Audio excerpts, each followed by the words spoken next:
Hi, Mark Savage, Savage on Wheels. We got a Bronco today. This is Ford's new Jeep. I'm sorry. This is Ford's new off-road vehicle. This is going to compete with the Jeep Wrangler in particular. And, you know, they have, last year they came out with the Bronco Sport, which is a four-door based on the Escape. Real nice. I really like that vehicle. But this is really more for off-roading. And you can tell we got 34-inch tires, I believe it is, here today. These are big boys. That's going to cost you a fortune to replace, but hey, who cares? You got the, you know, kind of plasticky coverings over the thing here so that, you know, it can keep the mud off the mud guards. Windshield. Yeah, the mud guards, that's really nice. We got the big step, the step up here, although Paul says, hey, how come this doesn't fold down like the fancy Jeep does? Yeah. Not the Wrangler. Not the Wrangler. Not the Wrangler. Anyway. The $100,000 Grand Wagoneer. Yes. And just like a Jeep, look at this. We got a tire on the back. That's nice. In case you've got a problem while you're out, let's open this bad boy up and see what it looks like inside. It's a Bronco Lane here. And there we go. We can flip that up. We got the hard top on here, but as Paul and I were just discussing on the way over, it is noisy in this thing. Of course, It's got the big noisy tires on here. The seats are folded down already, but we can fold those back up. You can squeeze a couple people back there. It helps because Paul and I are short so people can get in there. So that's good. And, whoa, don't pull the stuff off there. And then we'll go around and show you the front here real quick. Got big hooks on the back so we can tow things with it, pull things with it. And here's the Bronco name, baby. Look at that. I think it's really sharp. I like the front lights. I think that looks cool. And I don't know. I think these are gun sights that you put up on the top here. Maybe that's not what they're intended for. But you could strap something on, I suppose, onto your hood. And we got the blacked out spot on top of the hood. This is the Wildtrak edition. So with Wildtrak without a C, that makes it even cooler. And as Paul pointed out to me here earlier, my little Sasquatch is there. Look at that. Yep. Oh, that makes it really crazy and off-roady. So we're going to take this off-road for a little bit here. We're around our big field that we like to go to. And I think it's going to be fun. But we also wanted to point this out is that look up here, we got, just like a Jeep, you can take these panels off. In theory up here, I'm going to show you real quick, there's a problem. We got these roof rails here.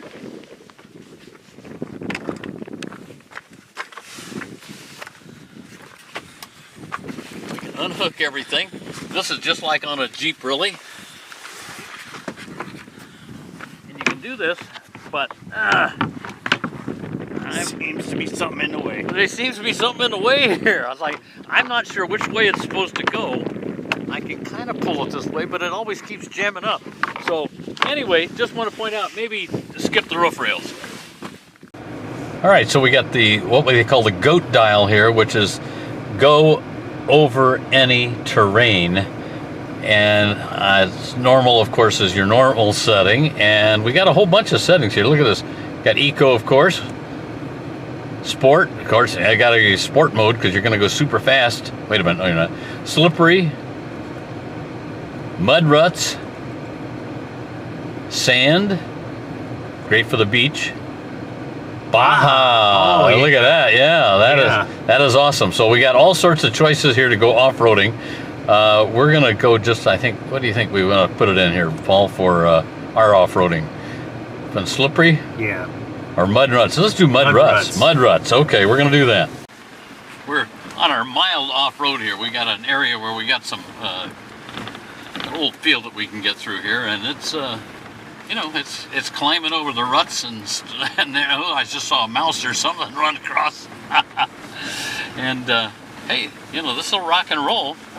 And to tell you the truth, Paul, I think I like it better off-road than when we've been on-road. Here, we'll go back on-road. And it is so daggone bumpy on-road that I'm not real wild about the ride in this, but it is like a Jeep in many regards. Ooh, look at that! Look at that! Turn. Look at that!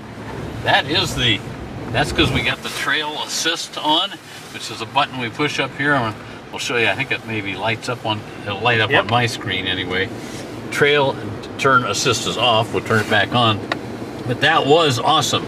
You can turn on a dime, man, and when you're in a Jeep or any four-wheel drive vehicle, that's usually really tough to make those real tight turns. So that's an awesome feature, I think. All right, we're gonna take it back up here and we're gonna run through some other terrain. Let's hang on, there we go. I think we're gonna skip. Nice big screen. Yeah, look at that screen. Look at that. Now we're going to get off-road here in just a second, but I'm trying to avoid these big things that might scratch up the vehicle. This is obviously a test drive vehicle. We're not trying to tear up the exterior. But again, this is a very rutted area. Kind of abandoned field. How do you like that, Paul? This is your kind of rock and roll. I love this. This is your kind of rock and roll. More than going fast. What do you think? Think we can go drive straight through this? Why not? Why not? We're going to be brave. Here we go.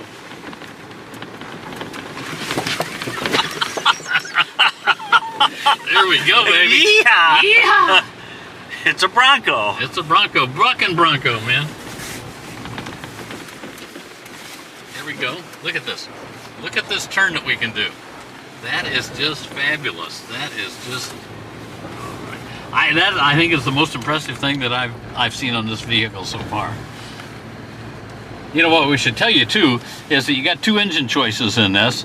The base engine is a 2.3 liter turbo that gets 300 horsepower, so that's plenty good. This one, of course, is one of the upscale versions. This comes with a 2.7 V6, but it's turbocharged, so it's got 330 horsepower, and I think it's over 400 foot-pounds of torque. So this one will get up and go. But when you're going rock crawling and mudding and so forth, I don't know if you need all that power, but this four-wheel drive system seems to work really well, so that's great. And let's just show down here, Paul, that we got, this of course was that GOAT mode that we were talking about a minute ago, and we just easily press the 4 automatic, 4 low, 4 high. We got about 8.5 inches of ground clearance here, so that's pretty good. Paul's my Jeep expert. Paul, what do you think? I like it. All right. You know what? It makes the Jeeps better. Yeah. Because they come out with cool stuff and... Yeah, I got a feeling the Jeep's got to be thinking about putting this trail assist thing on or something like that. Yep, I would like that a lot. That is fantastic. So we just want to show you an example of the road noise in this vehicle, so you have an idea. I mean, obviously this is meant for off-roading and so forth, but if you're going to drive it on the highway, we're going to turn the radio up to 6 here, because we feel like that's a reasonable volume that Paul and I, and we're old guys, we can hear this thing, so that's good. So then we're going to go take a little quick drive here and see how easy it is to hear.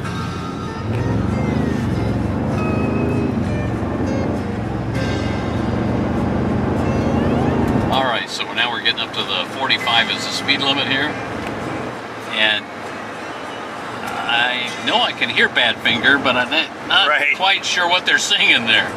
And again, we have a little bit of wind noise because this is basically a brick going through the air because it's square.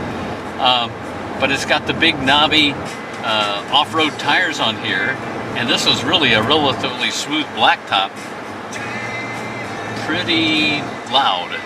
And we got a hard top, so you'd think that would help some. Paul's my Jeep man, and he tells me it's better than a Jeep. It's louder than a Jeep. Louder than a Jeep, yeah. The Jeep is better than this. Right. As far as the quieter, sound, yeah, quieter ride.